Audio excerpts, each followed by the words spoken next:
기도드리겠습니다. 하나님 아버지, 오늘도 하나님의 말씀을 살피며 하나님의 도우심을 구하고자 합니다. 성령님께서 함께해 주시옵소서. 유익한 시간 되게 해 주시옵소서. 예수님의 이름으로 기도드리옵나이다. 아멘. 히브리서 11장 1절을 지난주에 여기까지 살펴봤습니다. 믿음은 바라는 것들의 실상이요 보지 못하는 것들의 증거니, 믿음이라는 것이 우리 눈앞에 지금 현재 보이지 않지만은 하나님께서 그것을 사용하여서 뭔가를 이루신다라는 것을 살펴봤습니다. 그런데요, 이것과 관련해서 재미있는 성경 구절 두 개가 있어서 제가 좀 여기다 소개해놨습니다. 하나는 출애굽기 3장 12절 말씀이고요. 하나는 예레미야 43장 10절 말씀입니다. 일단 읽겠습니다. 출애굽기 3장 12절. 하나님이 가라사대 내가 정녕 너와 함께 있으리라. 내가 백성을 애굽에서 인도하여 낸 후에 너희가 이 산에서 하나님을 섬기리니 이것이 내가 너를 보낸 증거니라. 예레미야서 43장 10절입니다.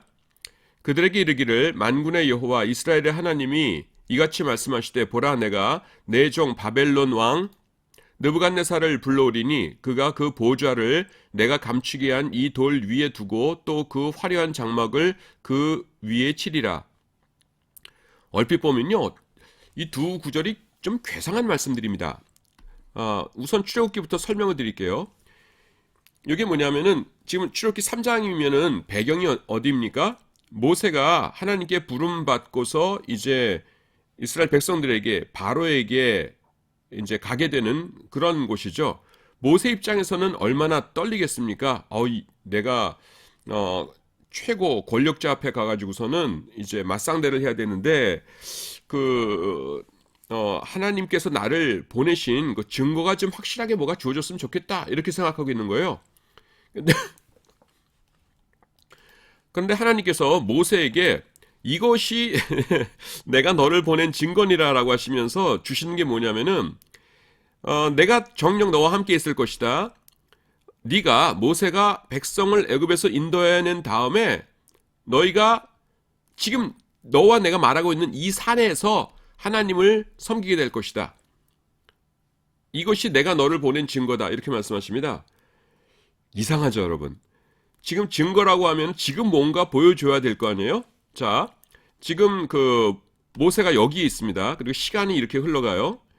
요때 어떤 일이 있을까요? 하나님께서 나를 정말 도와주실 겁니까? 그러면은 증거라는 게 여기 주어져야 되잖아요. 근데 지금 증거라고 제시하는 것이 언제 사건입니까? 네가 가서 일하면은 내가 너와 함께 할 것이다. 그리고 함께하기 때문에 그들을 이끌어낼 것이고 과연 이끌어낼 것이고 너와 함께하는 지금 이 산에서 나를 섬기게 될 것이다 라고 하면서 뭐예요? 증거를 미래의 사건을 제시하십니다. 그래서 너 모세가 믿음을 가지고 쭉 따라오다 보면은 이런 일이 정말 일어났네. 이 산에서 내가 하나님을 이 백성들과 함께 섬기고 있네. 하나님께서 옛날에 말씀하신 것이 그대로 맞아떨어졌네 하면서 알게 될 날이 오리라는 거예요. 이건 뭡니까 여러분? 지금 사실은 증거를 우리 상식적으로 보면 안 주신 거죠. 지금 주신 게 없고 믿음으로 살다 보면 이렇게 될 거라는 거니까요. 이게 믿음이라는 겁니다. 지금 아무것도 감각적으로 주어지는 것 없고 우리 눈앞에 보이는 것 없더라도 하나님께서 명령하셨고 하나님께서 요구하신다면은 순종하면서 나아갈 때에 이루어질 것을 네 마음에 믿는 것, 이것이 증거라는 것입니다. 그래서 믿음이 증거라는 것이에요. 우리 상식으로는 조금 이상한 것이지만은 똑같은 얘기가 정말 똑같은 요 패턴이 예레미야서에 주어집니다. 예레미야서 43장 10절 요거가 배경이 뭐냐 하면요 이런 겁니다. 지금 하나님께서는 바벨론에 망했어요. 이스라엘 백성들이. 그래서 이 사람들 보고 여기 있으라고 하십니다. 그런데요 이 사람들은 고집을 부려가지고서는 이집트로 도망가겠다고 그래요. 그러니까 하나님께서 뭐라고 그러시냐면은 내가 이 애굽을 반드시 멸할 것이다. 멸할 것인데 그 증거가 뭐냐면은 너와 지금 말하고 있는 이곳에서 바벨론 왕 느부갓네살이 그 위에다가 자기의 텐트를 칠 것이다. 이렇게 얘기하십니다. 그러면서 그게 증거래요. 하나님께서 하시는 말씀이. 그래서 그 보좌를 바벨론 왕이 그 텐트 안에 뭐 이렇게 생기지 않았겠죠. 훨씬 크겠지만은 하여튼 내가 너로 하여금 지금 예레미야에게 돌 하나를 모래 사막이니까요. 그 밑에다 감추라고 그러셨거든요. 바로 그 감춘 돌 위에 그 자신의 보좌를 두게 될 것이다. 화려한 장막을 바로 이 돌 위에다가 보좌를 두고 거기에 장막을 치게 될 것이다. 라고 하시면서 이게 증거라는 거예요. 여러분 어떻습니까? 똑같죠. 지금 글로 가다가 망한다 하면서 예레미야가 여기 있는데 시간이 이렇게 되고요. 그 증거가 뭐냐 하면서 하나님께서 이렇게 제시하시는 게 뭐예요? 미래에 일어날 일을 증거라고 제시하십니다. 패턴이 똑같아요. 아까 나왔던 거랑. 이건 뭐냐면은 그냥 우리에게 지금 증거를 주시지 않았다 할지라도 하나님의 말씀을 주셨으면은 그 다음에 우리가 믿고 가야 된다는 것입니다. 그러면 그것은 반드시 이루어진다라는 것이에요. 이게 우리한테 무슨 의미가 있는데요? 라고 여러분이 반문하실지 몰라요. 이게 뭐냐면은 증거가 우리한테 안 주어지더라도 그 하나님의 말씀은 이루어진다는 것입니다. 우리가 그 하나님의 말씀을 깨닫고 어떤 사명을 깨닫고 하나님의 섭리를 깨닫고 내가 이걸 뭘 해야겠구나라고 할 적에 지금 우리는 흔히 증거를 구하거든요. 또 하나님께서 가끔 증거를 주세요. 예, 그 사사기에 보시면은 사사들이 떠나기 전에 증거 주십시오 하니까 양털만 젖고 양털만 마르고 뭐 이러면서 또 이렇게 기도원도 상대방 진에 갔더니만은 상대방 사람들이 무슨 자신들이 패배할 거에 대해서 기도원에 의해서 패배할 것 같은 대화를 나누고 이런 거 주시잖아요. 그런 거 주실 때도 있어요. 그런데 하나님께서 철저히 그냥 침묵하시고 우리가 믿음만을 의지해서 나가게 하실 때도 있다는 것입니다. 그런데 우리가 믿음만을 가지고 나가게 하시는 것이 증거가 없는 것이 아니라는 것이에요. 그 미래의 일을 이거를 자체를 증거라고 제시하십니다. 내가 너희에게 명령했지 않느냐? 내가 너희에게 나를 순종하면 이루어질 것이라고 하는 그 믿음을 주었지 않느냐? 내가 너에게 준 이 믿음 자체가 증거라는 것입니다. 그래서 우리가 어떤 일을 앞두고 하나님의 뚜렷한 어떤 증거가 나타나지 않을 적에 우리가 답답해하고 불안해하는데 그럴 때에 이 말씀들 제가 제시한 이 두 말씀들을 묵상해보면요 굉장히 큰 힘이 됩니다. 여러분. 자, 그 다음 11장 6절입니다. 우리가 잘 아는 말씀이죠. 믿음이 없이는 기쁘시게 못하나니 하나님께 나아가는 자는 반드시 그가 계신 것과 또한 그가 자기를 찾는 자들에게 상 주시는 이심을 믿어야 할지니라. 여기 읽습니다. 상급 동기라는 것은요 결코 저급한 어떤 것이 아닙니다. 하나님의 명령이고 하나님의 바라심이고요 우리가 마땅히 취해야 할 자세예요. 하나님께 나아가는 자들에게 하나님께서 상을 주십니다. 그러므로 상을 바라보아야 합니다. 이것을 바라지 않으면요 성숙함의 표지가 아니라 교만의 표지입니다. 우리가 뭐라고 하나님의 말씀을 판단하고 있습니까? 예, 대충 아시겠죠 무슨 말인지. 여기 본문 보세요. 우리가 반드시 믿음이 있어야 된다. 믿음이 없으면은 하나님을 기쁘시게 할 수 없다. 그런데 하나님께 나아가는 자는 반드시 두 가지를 믿어야 되는데 뭘 믿어야 되느냐? 두 가지를 믿어야 되는데 첫째는 하나님이 존재하심, 그가 계시다는 사실을 알아야 되고 그 다음 두 번째는 그가 하나님께서 자기를 찾는 자들에게 상 주시는 이시다 라는 사실을 믿어야 한다는 것이에요. 물론 여기서 상이라는 것은 세속적인 상도 있을 거고 뭐 돈 많이 벌고 뭐 이런 상도 있을 거고 그 다음에 내세에 주어지는 어떤 상도 있을 것이죠. 그렇지만은 하여튼 상은 상이에요. 그래서 우리가 하나님의 일을 하고 신앙생활을 할 때에 하나님으로부터 어떤 상, 좋은 것을 기대하면서 믿는 것은 상당히 성경적이라는 것입니다. 그래서 우리가 양극단을 조심해야 된다는 것이에요. 어떤 분들은 그냥 너무 세속적인 상만 바라보고 하나님을 믿고 그것도 안 좋은 것이고요. 어떤 분들은 그거가 싫다고 해가지고서는 그저 세상에서는 고난만 받아야 되고 희생만 해야 되고 이러면서 하나님께서 우리를 행복하게 해주시기를 기뻐하시는 존재라는 것을 거의 무시하면서 살거든요. 그것도 아니라는 겁니다. 그래서 우리가 스스로의 어떤 생각 때문에 하나님을 좌지우지해서는 안 돼요. 하나님께서 11장 6절에서 분명히 뭐라고 말씀하셨어요? 나는 상 주시는 이다. 나는 너에게 상을 베푸는 자이다. 그것을 반드시 믿어야지만 내가 기뻐할 것이다 라고 말씀하셨거든요. 하나님께서 그렇게 말씀하셨는데 왜 하나님으로부터 오는 상을 그거를 거절하고 그 다음에는 이렇게 희생만 하고 그렇게만 살려고 그래요? 그것도 좋은 태도가 아니라는 것입니다. 그래서 내가라는 것이 이제 전데요. 내가 무엇하고 하나님의 말씀을 판단하는가? 그러니까 우리는 하나님께서 이렇게 말씀하셨으면 아 그렇군요. 감사합니다 하고 받아야 되는 거죠. 그 다음에 11장 13절입니다. 이 사람들은 다 믿음을 따라 죽었으며 약속을 받지 못하였으되 그것들을 멀리서 보고 환영하며 또 땅에서는 외국인과 나그네로라 증거하였으니 내용을 읽습니다. 멀리서 보고 환영하며 믿음의 내용이 예수 그리스도였다는 것입니다. 비록 희미하게만 깨달았지만 말입니다. 구약과 신약을 통틀어 하나님의 구원의 방도는 오직 예수 그리스도 한 분뿐이십니다. 요거는 지난주에 제가 조금 설명하다가 설명했던 것인데요. 다시 설명드리자면 요겁니다. 히브리서라는 책이 설명하는 것이 무엇이냐면은 구약에 있는 성도들도 예수님 덕분에 구원받았다라는 것이에요.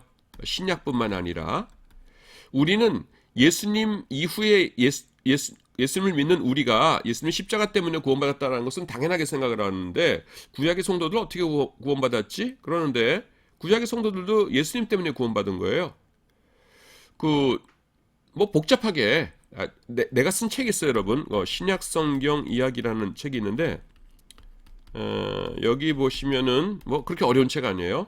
지금 그 학부나 신학대학원에서 내 강의 들으면은 이제 교과서로 꽤 많은 과목에서 내가 이렇게 선택하고 있는 책인데 여기 제3장에 보시면은 구약의 성도들이 어떻게 구원을 받았는가 하는 것을 설명하고 있어요. 근데 이렇게 복잡한 거 볼 필요 없이 그냥 간단하게 여러분들이 이렇게 해도 됩니다. 여러분 신약에서 예수님의 십자가의 죽음의 의미를 뭐라고 얘기합니까? 속죄 제사라고 얘기하죠. 쉽게 말해서 우리의 죄 때문에 돌아가셨다 그러잖아요. 그건 뭐 마태복음부터 요한계시록까지 넘쳐납니다. 예수님께서 우리의 죄를 위해서 돌아가셨다는 것은. 그래서 세례 요한이 예수님을 뵙자마자 처음 한 말이 뭐예요? 요한복음 1장 29절이죠. 거기서 보라 세상 죄를 지고 가는 하나님의 어린 양이로다.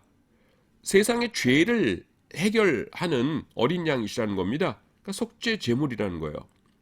근데 여러분 속죄 제사라는 거가 이거 설명한 거지만은 죄 짓고 제사 드려요? 아니면 제사 드리고 죄 지어요?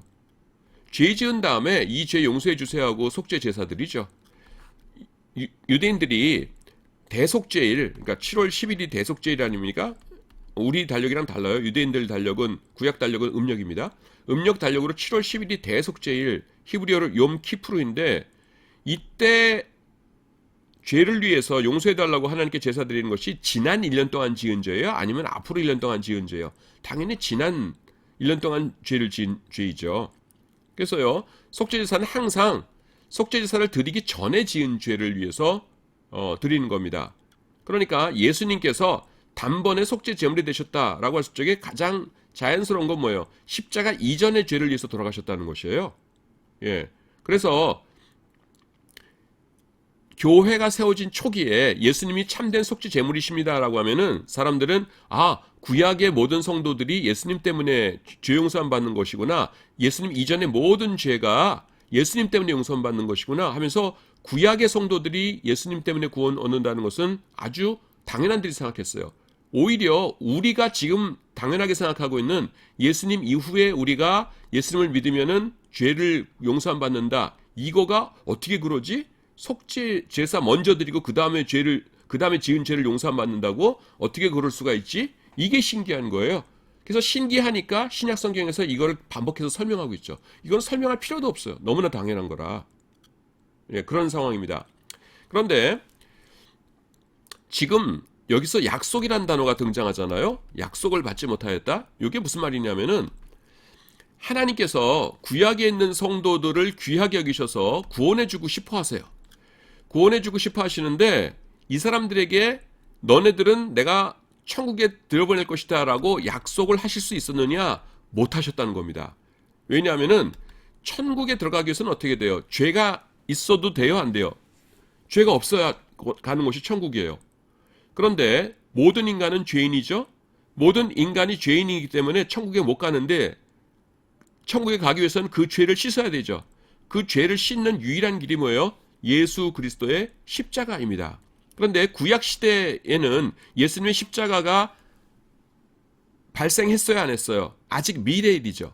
그러니까 아무리 하나님이시래도 그들에게 약속은 주지 못하셨다는 겁니다. 십자가 이후에는 약속을 주시죠. 그런데 십자가 이전에는 하나님도 약속을 주지 못하셨다는 거예요. 그래서 구약에 있는 성도들이, 성령 충만한 성도들이 앞으로 멀리 언젠가가 되면은 예수님께서 세상에 오시고, 뭐 그렇게 구체적으로 알지 않았겠지만은 하나님께서 어떤 우리를 위해서 예비하신 일이 이루어지고 그러면은 약속이 이루어지겠구나. 우리에게 확실하게 예수님의 피가 흘렀으니까 이제 천국 가는 거 약속하마라고 해주시겠구나. 그걸 알면서 기뻐했다라는 것입니다. 지금 여기 그 얘기예요. 예, 여기 보시면은 다 믿음을 따라서 죽었는데 약속은 받지 못했어요. 왜 약속받지 못했는지 아셨죠?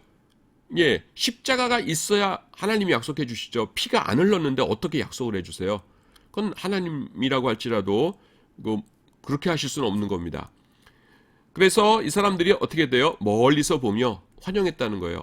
이제 하나님께서 예수님 보내시구나. 이렇게 하면서 이렇게 보냈다는 겁니다. 요 구절이 그런 뜻이에요. 그러니까 히브리서가 이야기하고 있는 그 장대한 이 구원의 드라마, 이 전체적인 줄거리를 알지 못하고서는 이해할 수 없는 구절입니다. 그래서 제가 요거를 좀 딱 잡아서 설명을 드렸습니다. 11장 17절입니다.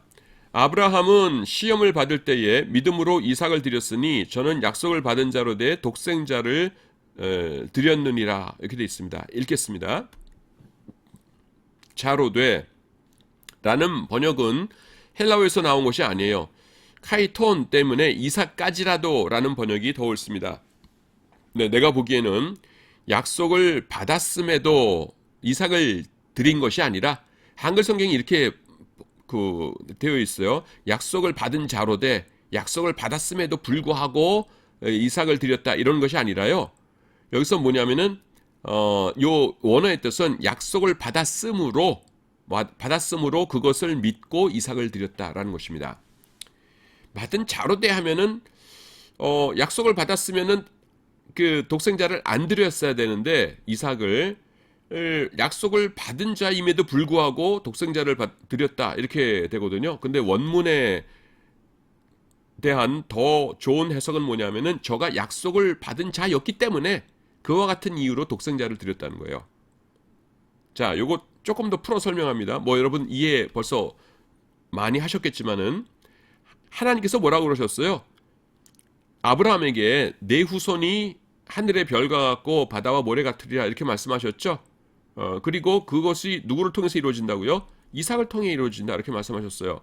그러면은 지금 아브라함이 하나님의 명령에 따라서 모리아 땅에 있는 산에 가서 이삭을 죽이더라도 이삭이 그냥 죽겠어요? 다시 부활하겠어요? 부활할 거란 말입니다. 왜냐하면은 언약이 그에게 있어요. 이삭을 통해서 하나님의 약속이 이루어질 거예요. 그렇기 때문에 아브라함은 믿음이 있었기 때문에 약속을 받은 자였기 때문에 안심하고 믿음으로 그 독생자를 드렸다라는 것입니다. 근데 여기 한글 성경이 약속을 받은 자로 돼라고 해가지고서는 조금 이상하게 되어 있어요. 그래서 제가 원문을 바탕으로 제가 원문 이거 강의는 안 합니다. 그래서 바탕으로 제가 조금 자세하게 말씀드렸습니다. 여기 보시면은 독생자라는 단어가요 예수님께 대하여 쓰인 단어와 동일합니다. 모노게네 이렇게 나오죠. 그래서 그러므로 하나밖에 없는 아들이라는 해석도 정당합니다. 이게 무슨 말이냐면은 그 모노게네라는 것이 한 아들, 그러니까 외아들이라는 것도 가능하고 독특한 아들이라는 것도 가능해요. 그래서 이삭을 드렸으니 그 독생자를 드렸다. 그래서 하나밖에 없는이라는 해석은 정당하고요. 그 다음에 또 다른 해석, 그러니까 여기에 독생자라는 것이 하나밖에 없는 아들이란 뜻 아니에요. 그래서 우리 성경 잘 돼 있다는 거예요. 근데 다른 것으로는 또 뭐 독특한 아들 그런 뜻도 있다라는 것입니다.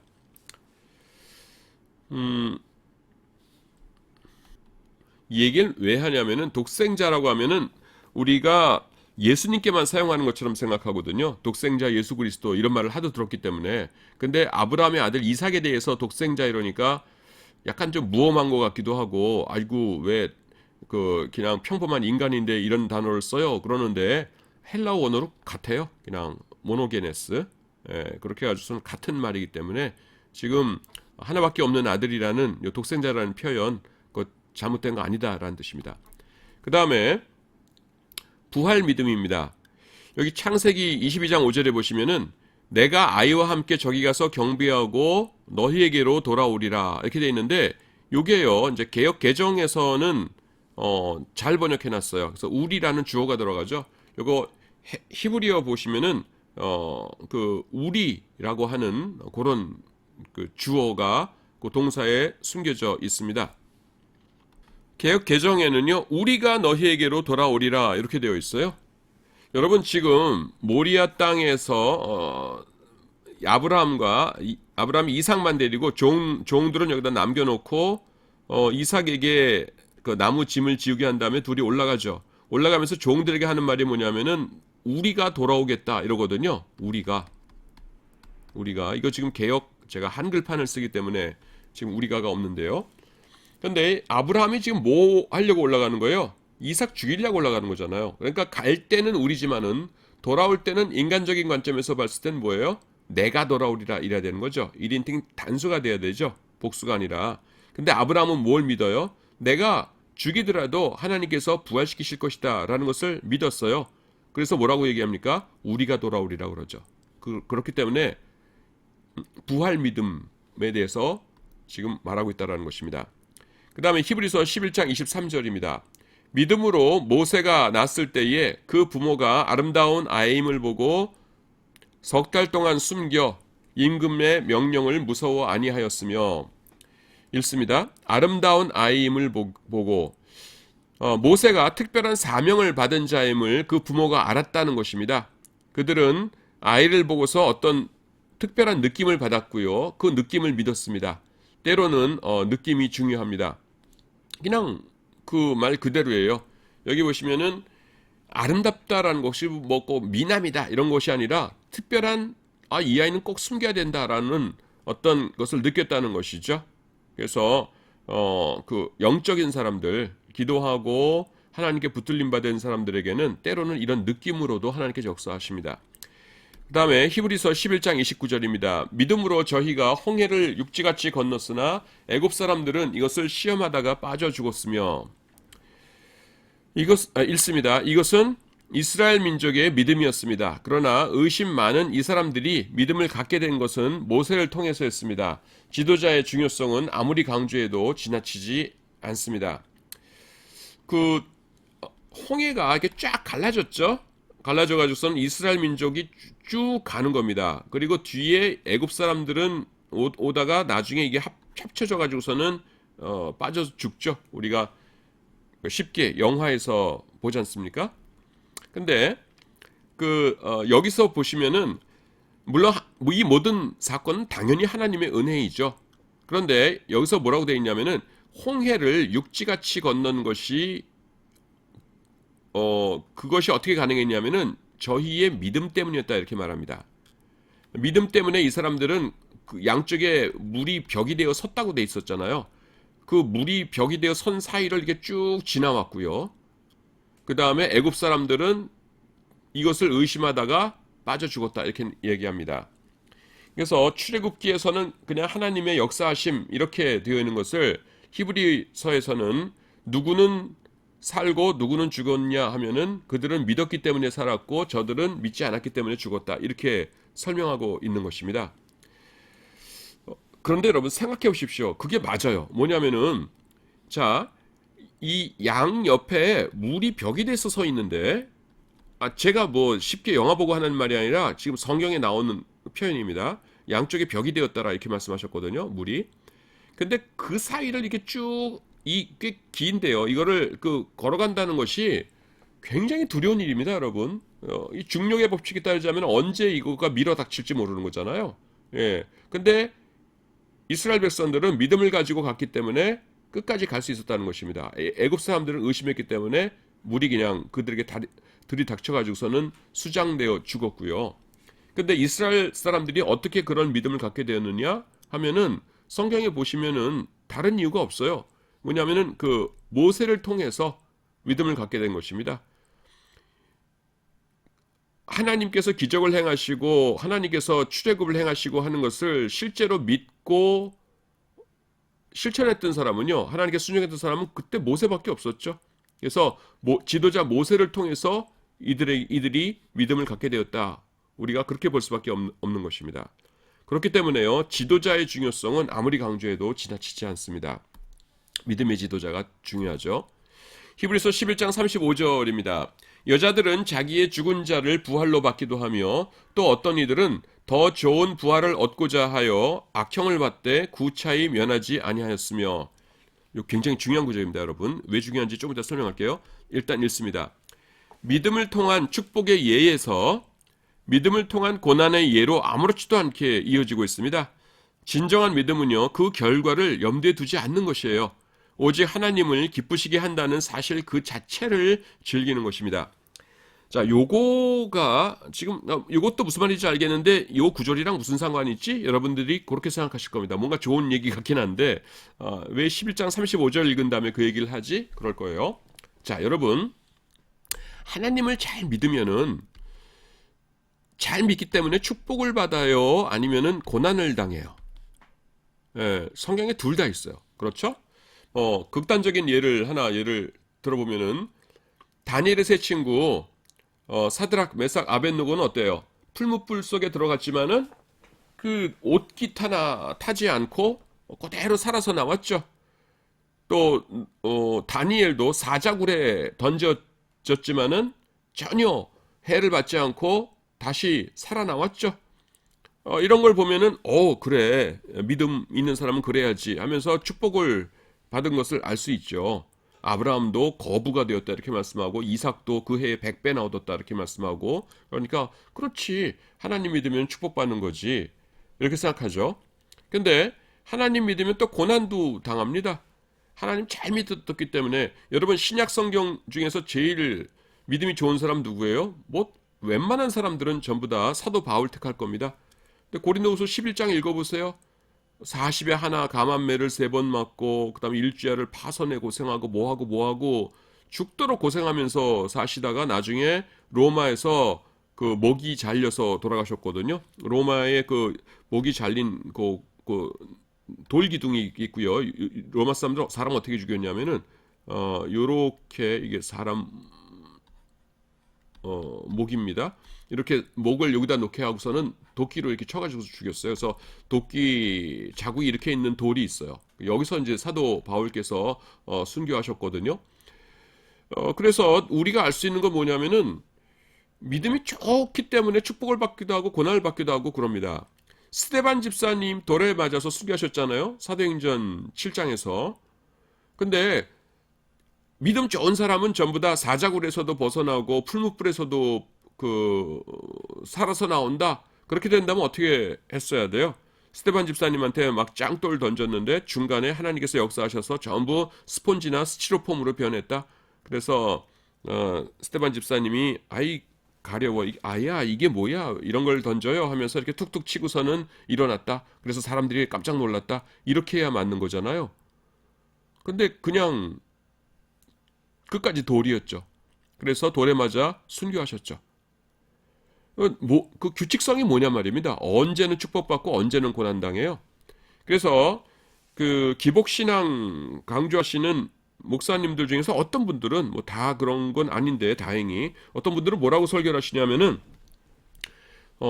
환난 기간, 이렇게 악의 세력이 득세하는 환난 기간에는 믿음이 좋으면은 고난을 잘 견디는 걸 통해서 하나님께 영광 돌려야 되지만은 이게 평화로운 시대에는 축복을 받음으로 하나님께 영광 돌려야 된다. 지금은 축복받는 게 믿음의 표시인 것 맞다. 이렇게 말씀하세요. 근데 그렇게 말씀하시면 안 돼요. 왜 안 되냐 하면은 성경에 그런 말씀 없어요. 설교할 때 성경에 없는 말 하면은 안 됩니다. 큰일 나요. 예. 그리고 지금 조금 전에 제가 그 예로 든 승리의 예로 든 그 사드락 메삭 아벳느고 그다음에 다니엘 그 시대가 어떤 시대예요? 지금 다 망해가지고서는 포로로 끌려간 시대잖아요. 그게 무슨 평화의 시대예요? 그러니까 그런 거랑 함수관 계 없어요. 그냥 하나님께서 어떤 때는 축복으로 주시고 어떤 때는 고난을 주시고 그럽니다. 그래서 우리가 그 고민이 깊어지죠. 그래서 이럴 때 하는 게 뭐냐면은 믿음에 대해서 집중적으로 써놓은 글을 읽어보자라는 것입니다. 과연 믿으면은 축복을 받는 것이 정상인가, 고난을 당하는 것이 정상인가? 또 만약에 좀 다르다면은 어떤 믿음이 축복받는 믿음인가, 어떤 믿음이 고난 당하는 믿음인가? 라는 것이에요. 그래서 살펴보면은 어떤 책이 제일 많이 나옵니까? 당연히 히브리서 11장이에요. 믿음장이라고 하죠. 믿음장. 믿음장 보시면은요, 앞에 보시면은 믿음으로 누구는 믿음으로 노아는 믿음으로 아브라함은 믿음으로 누구는 하면서 온통 축복받은 이야기가 쫙 나옵니다. 그 다음에 11장 끝에 보면은요, 믿음으로 그 다음에 톱에 켜서 죽고 그 다음에는 칼에 죽고 그 다음에는 동굴에서 자면서 피난당하면서 고통당하고 하면서 믿음 때문에 고난당한 이야기가 끝에 쫙 있어요. 그래서 이렇게 쫙 앞에는 축복 믿음으로 뒤에는 고난 이렇게 나눠져 있습니다. 그러면 우리가 궁금하죠. 그 사이가 어떻게 되어 있을까? 그 사이가 바로 요 구절이에요. 히브리서 11장 35절. 여러분 보시면은요. 자 보세요. 여기 보시면은 여자들은 자기의 죽은 자를 부활로 받기도 하며 이건 뭐예요? 축복이죠. 그 죽었는데 엘리사를 돌봤던 여인의 아들 죽었는데 부활로 받기도 했어요. 근데 또 어떤 이들은 더 좋은 부활 얻고죠. 하되 악형을 받되 구차 면하지 아니었으며 하면서 계속 고난이 나오고요. 요 이전까지는 계속 축복이 나옵니다. 그 중간에 딱 나눠지는 거가 히브리서 11장 35절이에요. 여기서 여기 35절에서 딱 여기까지는 축복, 여기까지 그 다음부터는 고난이 쭉 이어지면서 히브리서 11장이 끝납니다. 그래서 여러분 아무리 자세히 살펴보세요. 어떤 믿음은 축복이고 어떤 믿음은 고난이지 그 구별이 있나? 아무 설명 없습니다. 그냥 믿음이 있고 어떨 때는 하나님께서 축복하신 거고요. 어떤 경우에는 고난을 당한 것이에요. 이게 무슨 말이에요, 여러분? 진짜 믿음이 있는 자는요. 그냥 내가 이 믿음을 가지고 하나님을 기쁘시게 한다라는 사실 자체를 즐기는 겁니다. 그 믿음에 대해서 하나님께서 나한테 어떤 결과, 축복을 주시건 고난을 주시건 그것은 관심사가 아니에요. 우리는요, 하나님의 아들, 딸이 되었습니다. 하나님의 아들, 딸이 되면은 변하는 것이 무엇이에요? 그냥 하나님을 기쁘시게 해드리기를 원해요. 그래서 우리 가스펠송 중에서 나 주님의 기쁨 되기 원하네 그러잖아요. 그래서 하나님께 영광 돌리고 기쁨 되기 원한다면은 하나님께서 지금 내가 축복을 받아서 큰 일을 하기를 원하신다면은 귀찮더라도 어떤 때는 진짜 귀찮은 이런 거 귀찮아하는 사람이 있거든요. 대통령 해라. 귀찮아요. 너 왕 해라. 싫다니까요. 이런 사람이 있어요. 그래도 해야 되는 거고요. 그 다음에 네가 순교의 제물이 되어줘야겠다. 저기 아프리카 어디 가가지고 예 주님 알겠습니다 하면서 따라가고 그냥 진정한 믿음 있는 사람에게는 이거나 차이가 없다라는 것입니다. 그것이 히브리서 11장 35절의 교훈이에요. 그 다음에 12장 1절입니다. 이러므로 우리에게 구름같이 둘러싼 허다한 증인들이 있으니 모든 무거운 것과 얽매이기 쉬운 죄를 벗어버리고 인내로써 우리 앞에 당한 경주를 경주하며 무거운 것이라고 번역되는 것이 뭐냐면은 장해 혹은 방해란 뜻입니다. 그래서 무거운 것을 벗어버리자 이렇게 말씀합니다. 그래서요 우리가 무거운 것 하면 뭐예요? 내 삶 속에 나의 존재에 있는 어떤 핸디캡 같은 것이죠. 그래서 나의 핸디캡에 주목하지 말자라는 것입니다. 그것이 자꾸 내 마음을 끌거든 그것을 하나님께 RM으로 맡겨버려야 됩니다. 내 짐을 하나님께 맡겨버리라 그랬죠. 그래서 여기 보시면은 무거운 것이라는 것이 나와서 이걸 좀 제가 설명했습니다. 무거운 것의 종류가 다 달라요, 사람마다. 어떤 사람은 건강이 좀 안 좋고요. 어떤 사람은 가정 환경이 안 좋고, 또 어떤 사람은 뭐 재물이 없고, 어떤 사람은 뭐 주변 사람 이상한 사람 사이에 있고, 그래서 열심히 달려가야 되는데 방해가 되는 요소들이 있죠. 그래서 그것을 벗어버려라 이렇게 말씀하십니다. 우리 스스로 못 벗어버리죠. 그거 우리가 어떻게 처리합니까? 그래서 어떻게 해요? 끊임없이 하나님께 아뢰야 됩니다. 사도 바울에게도 그런 것이 있었죠. 그걸 뭐라고 이야기합니까? 사탄의 가시라고 얘기합니다. 사도 바울이. 그래서 하나님께 3번씩이나 이것 좀 없애주세요라고 아뢰었더니 하나님의 응답이 뭐였어요? 네가 약할 때에 오히려 내가 강하다라고 하시면서 그걸 그냥 놔두셨죠. 그러니까 바울이 뭐라고 얘기합니까? 내가 오히려 내 약한 것을 자랑한다 그러죠. 내가 약할 때 오히려 하나님의 능력이 나를 통해서 나타나니까. 저는 사도 바울의 말 중에서 요 사탄의 가시라는 요 표현을 굉장히 좋아합니다. 좀 말 이상하긴 한데 뭐냐면은 그냥 아프거나 그냥 힘든 정도가 아니라 사탄적인 것이라는 거예요. 그러니까 바울이 가졌던 것이 그 아픔이 무엇인지는 잘 몰라요. 구체적으로 어떤 분들은 뭐 안질이 있었을 것이다. 눈병. 혹은 어떤 분들은 간질병자였을 것이다. 이렇게들 말씀하세요. 주석들 보면은. 근데 확실하게는 몰라요. 사도 바울이 본인이 말하기 전에는. 근데 그것이 사도 바울에게 느껴질 적에는 이건 하나님으로부터 온 게 아니라 이건 사탄적인 것인 거다라고 할 정도로 어떤 사탄적인 그런 아픔이었다는 겁니다. 그래서 우리가 그런 아픔 느낄 수 있어요. 예수 믿는 사람도. 왜냐하면은 세상 사는 동안에는 우리가 하나님의 아들, 딸로 살아가지만은 사탄 마귀가 계속 우리를 공격하거든요. 그래서 이거는 사탄 마귀가 주는 아픔이네 하는 것들을 우리가 느끼면서 살아갈 수가 있습니다. 근데 그것조차도 하나님께서는 하나님의 영광 위해서 사용하신다는 겁니다. 그래서 사도 바울은 그것을 벗어버리는 것을 택하는 대신에 그것을 나의 삶의 일부로 받아들이고 그것으로 인하여서 하나님께 찬양하는 그런 자세로 자신의 삶을 바꿔버리죠. 우리도 그래야 된다라는 것입니다. 그래서 무거운 것, 핸디캡들 그런 것을 하나님께 아뢰야 됩니다. 12장 2절입니다. 믿음의 주요 또 온전케 하시는 이인 예수를 바라보자. 저는 그 앞에 있는 즐거움을 위하여 십자가를 참으사 부끄러움을 개의치 아니하시더니 하나님 보좌 우편에 앉으셨느니라. 읽습니다. 심지어 예수님의 고난도 상급 동기로 설명하고 있는 것을 봅니다. 상을 바라보며 하나님께 순종하는 것은 결코 저급한 일이 아닙니다. 아까 똑같은 얘기 어디서 했었어요? 11장 6절에서 했었죠. 하나님께 나아가는 자는 2가지를 꼭 믿어야 된다고 했죠. 반드시 그가 계신 것과 그가 또한 자기를 찾는 자들에게 상 주시는 이심을 믿어야 할지니라 이렇게 말씀했죠. 그래서 하나님께서 나에게 상 주시는 것을 바라보면서 열심히 신앙생활을 하는 것 그거 결코 저급한 것이 아니다. 하나님이 기뻐하시는 것이다. 오히려 그걸 무시하는 것이 믿음이 없는 것이다 라는 말씀을 드렸습니다. 여기 그게 또 나와요. 심지어 예수님을 바라보자 라고 하면서 저가 누구예요? 예수님이시죠. 예수님께서 십자가를 참고 부끄러움을 개의치 아니하신 이유 중에 하나가 뭐냐면은 그 앞에 있는 즐거움을 위하여 이 십자가를 완성하셨을 적에 예수님께서 누리실 그 즐거움을 위하여라는 것이에요. 근데 그 즐거움이 뭐겠습니까? 여러분, 우리의 구원입니다. 예수님께서는 삼위일체 하나님이시기 때문에 우리가 생각하는 그런 이렇게 저급한 그런 상급은 아니에요. 아니, 삼위일체 하나님께서 더 이상 요구하실 것가 무엇이 있겠어요? 극한의 영광 가운데 계신 분이신데, 그래서 우리가 생각하는 그런 건 아니고 여기서 즐거움은 뭐예요? 우리의 구원입니다.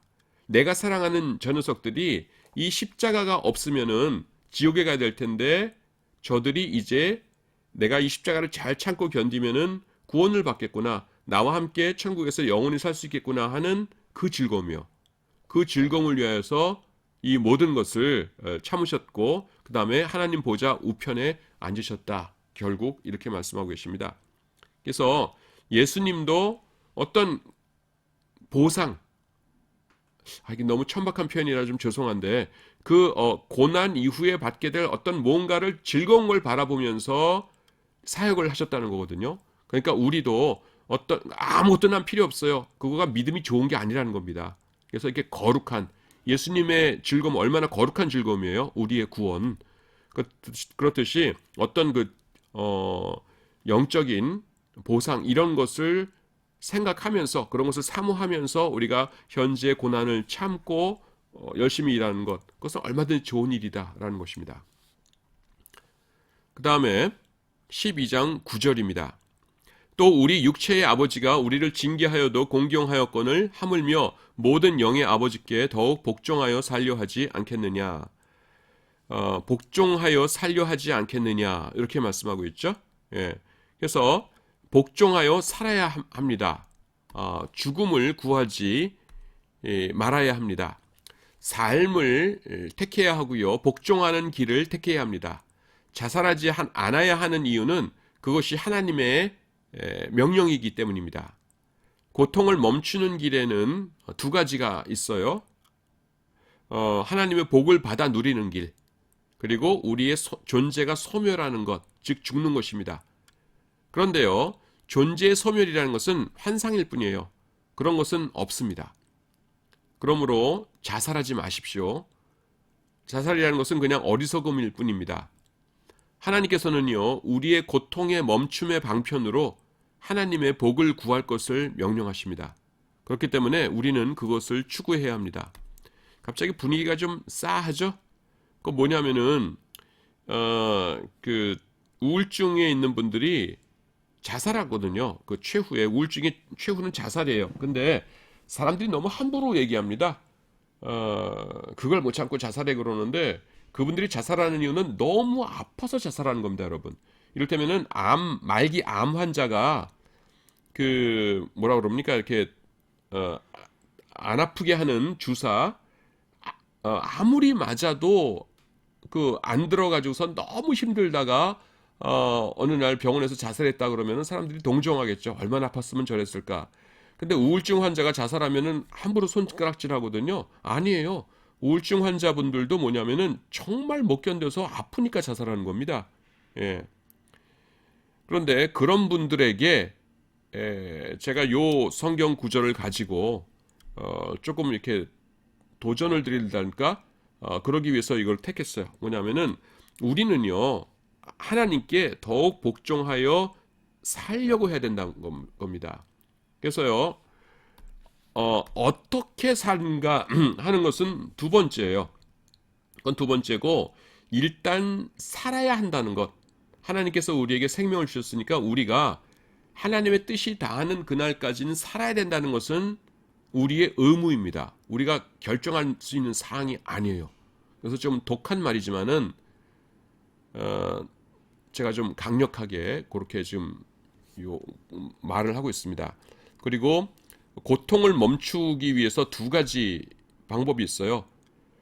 고통을 멈추는 것 어떻게 됩니까? 하나님의 복을 받으면 되죠. 하나님께서 복을 주셔가지고서는 고통이 다 없어지고 질병과 가난과 모든 것에서 벗어날 수 있게 주시면 되죠. 그 다음에 고통을 없앨 수 있는 방법이라고 생각하는 게 뭐냐면 죽음입니다. 죽음은 다 끝나 그러는데 우리가 알죠. 죽음은 다 끝나는 게 결코 아니라니까요. 우리의 존재는요. 하나님께서 일단 창조하셨으면은 그냥 지상에 계속 존재해야 돼요. 그리고 영원한 천국 아니면 영원한 지옥입니다. 우리의 존재가 사라지는 그런 건 없어요. 그래서 이 길은 어리석음의 길입니다. 그러니까 이걸 선택하지 마시고 삶을 선택하시기 바랍니다. 그 우울증 걸리면은 사실은 복이라는 것이 그 마음에 눈에 안 들어옵니다. 그냥 복이라는 개념이 없어져요. 그냥 그건 뭐 그냥 아무렇지도 않게 되거든요. 그 복에 대한 어떤 그 소원 이런 것이 없어지고 그냥 모든 것이 다 귀찮아지는 겁니다. 그래서 뭐 더 나은 것을 하나님이 주실 겁니다. 좀 견디면은 뭐 하나님께서 100억 원 주실 거예요. 당신을 대통령으로 만들어 주실 거예요. 그런 말 아무리 들어도 우울증 걸리신 분들에게는 아무런 그 자극이 안 돼요. 그래서 그런 분들을 위해서 제가 요 말씀을 드립니다. 의무예요, 의무. 하나님의 명령입니다. 삶은 명령이에요. 아무리 힘들어도 여러분들이 살아야 돼요. 12장 10절입니다. 저희는 잠시 자기의 뜻대로 우리를 징계하였거니와 오직 하나님은 우리의 유익을 위하여 그의 거룩하심에 참여케 하시느니라. 읽습니다. 오직 하나님은 우리의 유익을 위하여 우리가 지금 계속 살아야 된다고 말씀드렸는데요. 살려고 해야 하는 이유는 뭐냐면은 하나님의 우리를 향하신 목적이 우리의 유익에 있기 때문입니다. 살려고 하면은 좋은 일이 생깁니다. 왜냐하면은 하나님은요, 우리의 유익을 원하시기 때문입니다.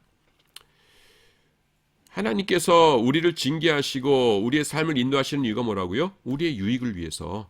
지금 계속 뭡니까? 어떤 상급을 바라보면서, 그 상급이 물론 세상에서 말하는 그렇게 저급한 그런 건 아니지만은 상급을 바라보면서 신앙생활 하라라는 것이 계속 이어지고 있지요. 그래서 여기서도 마찬가지입니다. 하나님은요, 우리의 유익을 위해서 일하시는 분이세요. 그렇기 때문에 우리가 희망을 가지고 하나님께 기대를 해야 됩니다. 이 말씀 왜 드리냐면은 지치면은요, 꼭 내가 그냥 하나님의 머슴 같거든요. 죽어라고 일만 시키시고 그냥 뭐 나한테 좋을 게 뭐 있어요? 나는 존재하는 것 자체가 귀찮아요. 이렇게 될 수 있어요. 여러분들이 지금 교수님 지금 우리 지금 너무 젊은 학생들인데 너무 심각한 얘기 하시는 거 아니에요? 그러는데 아니에요. 여러분 동료 가운데서 10대 말, 10대, 20대 초 이때 충분히 이런 것 때문에 고민할 수 있습니다. 그 나이가 젊다고 해서 항상 이렇게 의욕이 많은 것이 아니고요. 나이가 많다고 해서 뭐 이렇게 그 삶에 의욕이 없고 그런 건 아니에요. 그런 거랑 별 상관없어요. 그래서 여러분들 가운데 오히려 이렇게 힘든 사람도 있을 것 같아서 오늘 계속 이런 건 나오네요. 자, 하나님은 우리의 유익을 원하시는 분입니다. 우리를 하나님의 영광이라는 것을 위해서 그 도구로서 이용만 하기를 원하시는 분이 결코 아니라는 것입니다. 12장 28절입니다. 그러므로 우리가 진동치 못할 나라를 받았은즉 은혜를 받자. 이로 말미암아 경건함과 두려움으로 하나님을 기쁘시게 섬길지니. 하나님을 기쁘시게 섬길지니라는 것을 살펴봅니다. 요게 그 원어를 가지고 좀 더 이렇게 풀면은 이런 뜻이 돼요. 만족스러우시도록 하나님을 섬기라. 하나님께 합당한 바른 방법으로 하나님을 섬겨야 한다는 것입니다. 여기 영어로 나오죠. acceptable way. 하나님께서 받아들이실 만한 방법으로 섬겨야 된다는 것입니다. 우리가 나름대로 생각하는 방법이 아니라 하나님이 정하신 방법으로 하나님을 섬겨야 됩니다. 그래서 우리가 알아야 되는 것이 뭐예요? 성경입니다. 별 설명이 필요 없을 것 같아요. 12장 29절입니다. 우리 하나님은 소멸하는 불이심이니라. 여기서 소멸하는 불이라는 것이 그 배경이 뭐냐면 하나님은 질투하시는 하나님이시다라는 것이에요. 그런데 여러분, 내가 하나님의 질투의 대상이라는 것은요, 굉장히 영광스러운 일입니다. 내가 하나님의 질투의 대상이라는 것이 영광스러운 일이라는 것은 무슨 말이냐면 이런 겁니다, 여러분. 만약에요, 미국에 있는 어떤 유명한 영화 배우가 전 세계 모든 사람이 다 아는 영화 배우가 우리나라에 갑자기 온 거예요. 그래서 기자들이 무슨 일인가 해가지고서는 왜 오셨습니까? 했더니만은 아무 대답도 없이 택시를 잡아 타고서는 우리 집에 옵니다. 그래서 우리 집에 오더니만은 다짜고짜로 내 뺨을 딱 때리는 거예요. 그러면서 난 이 사람이 딴 사람하고 커피 마시는 장면을 보고서는 너무나 질투가 나가지고서는 견딜 수가 없어서 왔습니다. 그러면은 내가 뺨 맞은 거를 불쾌해야겠어요? 아니면은 어이구 영광이다 그러면서 좋아해야겠어요? 딴 사람들이 이야 저 사람이 어떤 사람이길래 전 세계에서 제일 유명한 저 영화 배우가 와가지고서는 질투난다고 하면서 뺨을 때릴까 하면서 다 저 사람은 어떤 사람인가 나에 대한 특집 기사가 나가겠죠. 근데 똑같은 일이 성경에 있다니까요. 이게 뭐냐면은 여기 보세요. 출애굽기 34장 14절 보면은 너는 다른 신에게 절하지 말라. 여호와는 질투라 이름하는 질투의 하나님입니다. 이렇게 말씀하십니다. 그래서 하나님이 질투를 하신대요. 우리가 질투라고 하면 나쁜 거로 생각하는데 이건 뭐예요? 우리에 대한 하나님의 사랑이 그만큼 크다는 것입니다. 예, 자, 오늘 강의는 여기까지 하도록 하겠습니다. 여러분들 수고하셨습니다.